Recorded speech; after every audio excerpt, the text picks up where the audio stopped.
Você já parou para pensar sobre como você interage com as coisas ao seu redor? Sobre como as coisas que estão organizando seus ambientes, estruturando o seu mobiliário, sobre como essas coisas se conectam com você? Talvez para começar essa aula, esse papo pareça aí muito ecoconsciente, ou talvez se assemelhe a uma introdução sobre consumo consciente. E também não quero dizer que não seja relacionado a essas pautas, mas não assim. Não no sentido de levantar uma bandeira ou de encaixar a forma de postura ou de comportamento dentro de uma caixa. É muito mais no contexto da expansão da consciência. O Mil Versões da Alma, esse portal onde você está, ele tem como objetivo expandir a consciência. E não há nada mais rico a nível de ferramenta de expansão de consciência do que em si o olhar para as coisas de formas diferentes. E aí sim, o homem que consegue olhar para as coisas de formas diferentes do seu ponto de vista pode, através do conhecimento, aplicado então como sabedoria, decidir o que do conhecimento que eu tenho eu aplico na minha vida. E esse é o grande chamado, que talvez você possa aplicar na sua vida com sabedoria, o conhecimento de que todas as coisas que estão ao seu redor estão a seu serviço e não chegaram aí de graça. Muito provavelmente você pagou pelo que está ao seu redor, mas mesmo que você tenha ganho, mesmo que naturalmente estivesse ali, ainda assim, tudo há um custo no mundo para existir. Eu gosto de pegar um objeto simples e vamos pegar, por exemplo, a Bíblia. Eu tenho aqui do meu lado, do lado onde eu faço as minhas gravações, eu liguei para vocês verem, uma bandeja. E essa bandeja é o que eu chamo do meu altar. Esse altar aqui é o meu altar de trabalho, então ele é totalmente flexível, muda. E eu, dinâmica nas 1000 versões que sou de mim, tenho de tudo nesse altar. Tenho imagens, santos, interpretações e representações de divindades das mais diferentes culturas e religiões. Porque para mim, a coletividade e a soma é um valor importante do meu desenvolvimento. Tenho aqui plantas, manjericão, um buganville, do meu próprio jardim. Esse buganville, ganhei essa muda do meu marido. Esse manjericão ganhei do meu sogro. E as mudas estão plantadas no meu jardim. E quando eu venho me preparar para entregar um conteúdo para vocês, eu colho e coloco aqui. Tem um cristal. Esse aqui tá até com a vela derretida agora dentro. Ganhei de uma grande amiga minha que trabalha com cristais. E é um castiçal, um lugar para colocar vela. E falar em cristal, tem outros cristais. Esse eu ganhei da minha sogra. E esse aqui eu ganhei quando eu me formei como terapeuta renascedora. E o meu professor me deu de presente. Tem um porta-incenso. Esse porta-incenso foi feito à mão, na rua, por um morador de rua, lá na Índia. No caminho que eu fiz de ônibus, entre Nova Delhi e até o Rajastão. E parando na beira da estrada, havia esse senhor que fazia à mão. E foi lá que eu comprei. O incenso, por sua vez, muitas vezes é um incenso que eu compro numa loja. Mas dessa vez, esse incenso que está pela metade, inclusive, não. Esse incenso aqui foi feito artesanalmente, à mão, é de alecrim, por uma aluna, uma treinanda que participou do A Terra, que é a imersão vivencial que eu aplico dentro do Instituto Origem. E a Sandra, que é o nome dela, abriu então uma empresa, depois de viver esse sonho na Terra, percebeu que tinha muito a entregar para o mundo e abriu uma empresa de elementos naturais e inclusive faz aí incensos artesanais. Tinha uma carta também nesse meu altar, a carta da deusa, do oráculo da deusa, que eu tirei ontem, para entender qual força e energia me acompanharia aí durante a semana. E por fim, a Bíblia, que eu comecei mostrando para vocês. Um objeto que para mim significa muito.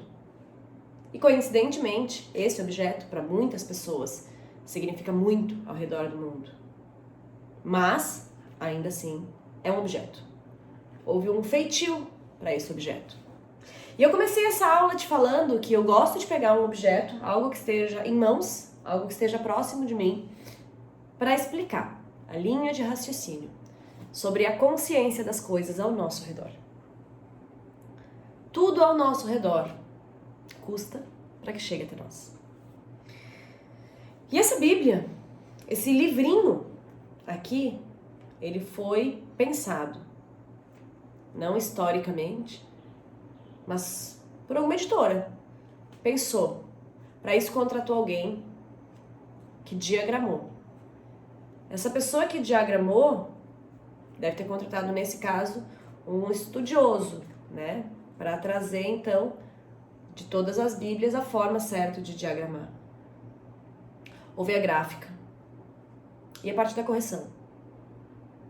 Aí começou a impressão. A impressão virou um material. Deve ter dentro da gráfica aquele cara que confere. Aquele que cola. Essa parte é de couro.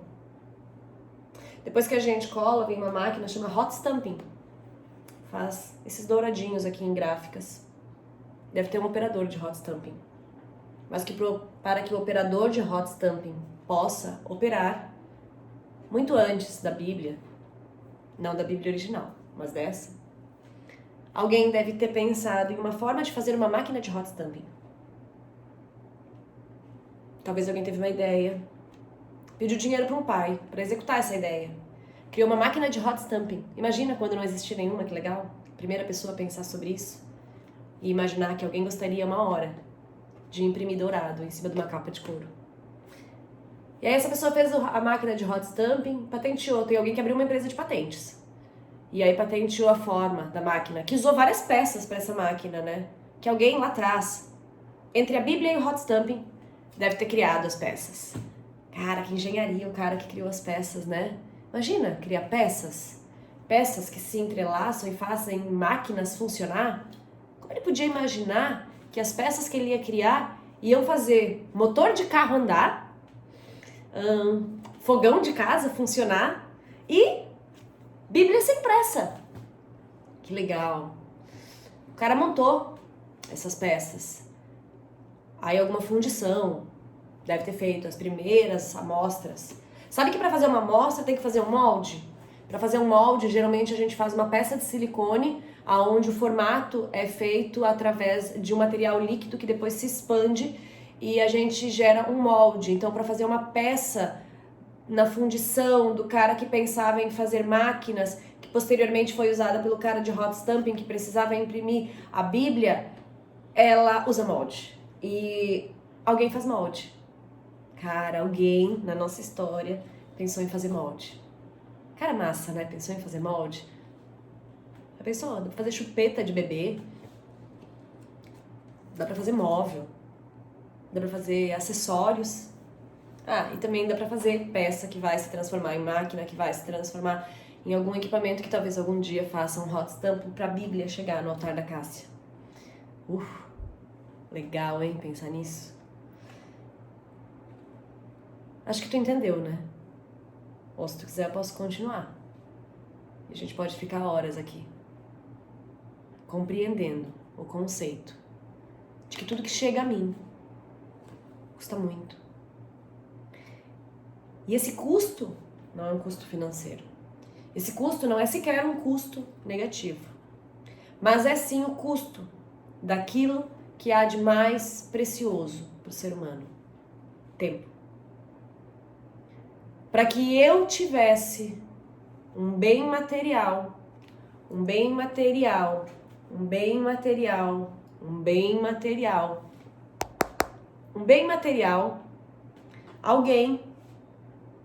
em algum lugar do mundo, ou no caso, em muitos lugares do mundo, sem nem sequer me conhecer, muitas vezes sem nem sequer viver na mesma era que eu, entregaram o que tinham de mais caro para que eu pudesse ter o meu objeto no meu altar.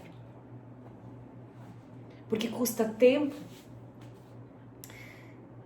Mas eu posso olhar a vida por outra perspectiva. Eu posso agradecer e honrar tudo que eu tenho. Porque muitas pessoas se envolveram para que eu pudesse ter. O mundo não nasceu como a gente vive nele. Lá atrás, eu não tinha uma banqueta para sentar, uma calça jeans para vestir, uma tinturaria bonita que reproduzisse essa cor linda num tecido, que extraísse da fibra do algodão. Lá atrás, eu não tinha teto, não tinha ar-condicionado, não tinha luz. Alguém criou, com as mãos e com o tempo, todo o conforto e a facilidade que eu usufruo. Alguém suou. Muitos sangraram, inclusive. E outros tantos até morreram. Para que eu pudesse ter o conforto e os bens materiais que eu tenho. E quando a gente entende isso, e volta à pergunta que abriu o nosso vídeo, qual é a sua relação com os objetos e as coisas ao seu redor? A gente percebe. E como percebe? Em uma consciência amplamente humilde e apequenada diante do todo, de que nós somos parte, de que nós só somos porque o outro é, de que nós só temos porque o outro fez. E aí é o momento que a gente vira a chave. Porque falar de gratidão é bonito, falar de consumo consciente é bonito, falar de consciência é bonito, falar em si é bonito. Mas a fala, qualquer um faz. Sentir visceralmente, reconhecer o valor das coisas. Quando se fala em desenvolvimento humano e que esse desenvolvimento expanda para que sejamos prósperos, felizes e abundantes, nos esquecemos que no meio do caminho, antes de querer ter mais, primeiro reconheço o que tenho. Primeiro agradeço pelo que tenho. Porque para que eu tenha, muitos vieram antes. Para que eu seja, muitos foram. E nessa consciência, ter essa consciência mudou tudo para mim na minha vida. Ter a consciência de que cada móvel, cada roupa, cada objeto, cada prato, cada louça da minha casa, cada calculadora do meu escritório, cada tela de computador, cada piso acoplado no meu estúdio, cada coisa que eu tenho, é porque muitas pessoas se envolveram. Isso fez com que eu entrasse num estado de gratidão contínua. E não da beleza da gratidão ilustrada e romantizada, mas da gratidão consciente. É verdade. É real. Eu sou porque são, eu sou porque são, eu sou porque são. E aí quando tu pensa isso, quando tu traz essa consciência para tua vida, você passa a valorizar o que você tem. E aí na relação com as coisas não são só mais coisas, as coisas são pessoas.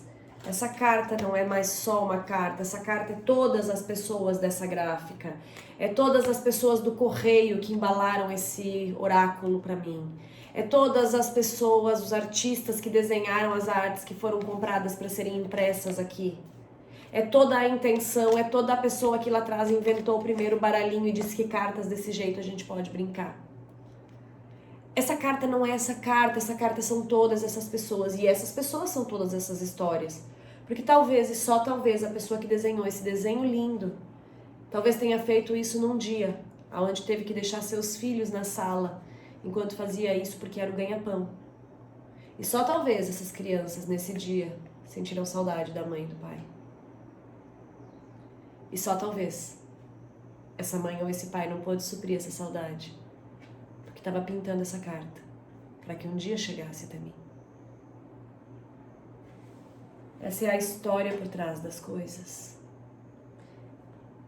É aí que a gente entra na zona real, a zona real da gratidão. A gente ri quando alguém abraça a árvore. Eu abraço árvores. Mas acredite, eu abraço móveis também. Todas as coisas que estão ao nosso redor são histórias de pessoas. E quando eu sou grata pela banqueta que eu sento, quando eu sou grata pelo armário que guarda as minhas coisas, quando eu sou grata por essa luz maravilhosa que ilumina os vídeos e deixa a imagem mais nítida, quando eu sou grata por esse celular de última geração que, graças ao dinheiro do trabalho que todos me ajudam a fazer, eu posso comprar, me envolvendo com um vendedor, com uma distribuidora, com uma empresa de tecnologia que inventou coisas. E aí a gente entende que consumo consciente não é sobre o conto banalizado da carochinha de que você não deve ter nada. É pelo contrário. Eu quero que você tenha muito. Porque eu também sou muito rica de coisas. Muito rica de coisas. Muito rica de coisas. Eu quero que você tenha um carro bom, celular bom, trabalho próspero. Mas que num primeiro momento você reconheça isso. Reconheça que isso não é seu. Isso veio até você, chegou até você quase como um presente. Porque o custo real, 200, 300 mil reais num carro, 200, 300 reais numa roupa, 400 reais num jantar maravilhoso. Esse não é o maior custo das coisas. O custo real, quem paga, é aquele que entrega tempo para que você possa ter. E aí a gente entende que nada na vida chega a nós sem que seja um presente. Tudo que vem, vem a mim como um presente. Tudo chega como bênção. Muitos quiseram que chegasse até mim. E eu fiz a minha parte. Eu me esforcei. Eu me movimentei. Eu reconheci. E assim como chega, quando eu entendo a interação com o meu ambiente e vejo que quando chega o objeto até mim, esse objeto traz uma história, quando ele vai, ele também leva uma história. É nesse conceito que a gente aprende que descarte consciente não é só sobre separar lixo, mas é sobre entender que independente desse lixo estar separado em saco plástico diferente, se eu não fizer uso de forma consciente, descartar de forma inteligente, ainda assim eu estarei jogando esse lixo no meu jardim. Não tem fora, não tem jogar fora. Aonde é o fora? O fora é no aterro? O aterro ainda é dentro do teu planeta. Ah, mas agora vai aí um ônibus interestelar e vai levar lá para fora, para o espaço sideral, os lixões. E o espaço sideral não é também o lugar onde você está dentro? Não tem fora. Não tem fora, nós precisamos pensar. E quando eu jogo fora algo, eu jogo fora a história que está por trás daquilo. Olhar para isso, entender isso, é estar o tempo todo consciente da minha participação nessa terra, da minha interação com todas as coisas ao meu redor, do meu impacto e mais, do que eu faço para entregar e chegar no outro. Eu agora tô fazendo essa aula para você, com o meu bem mais precioso, com o que há de mais rico e mais valorizado em mim, o meu tempo, porque eu ganho muito. Por isso eu preciso dar também. Assim é que a gente entende, é que a gente interage com as coisas ao nosso redor. É assim que nós tomamos consciência e elevamos o nosso padrão de gratidão. É compreendendo que nós não somos donos, que nós não possuímos, mas sim que somos cuidadores temporários daquilo que recebemos. Pelos nossos esforços, pelo nosso trabalho, nós recebemos de muitos que nem sequer conhecemos. É valorizar os pequenos trabalhos da vida, valorizar as pequenas profissões, e não pequenas de tamanho, mas as microetapas de cada segmento. É valorizar e é dizer graças a você que recolhe o café dessa empresa de tecnologia que eu tenho esse celular para gravar essa aula agora. É graças a você, pessoa que encaixota os giz de quadro negro lá numa fábrica no interior da África, que o meu filho aprende a escrever o nome dele e fica tão realizado, inspirado na professora que escreve com esse giz no quadro negro da escola. É graças ao outro que a minha alegria acontece. Tudo ao meu redor é divino. Você já parou para pensar como você interage com as coisas ao seu redor?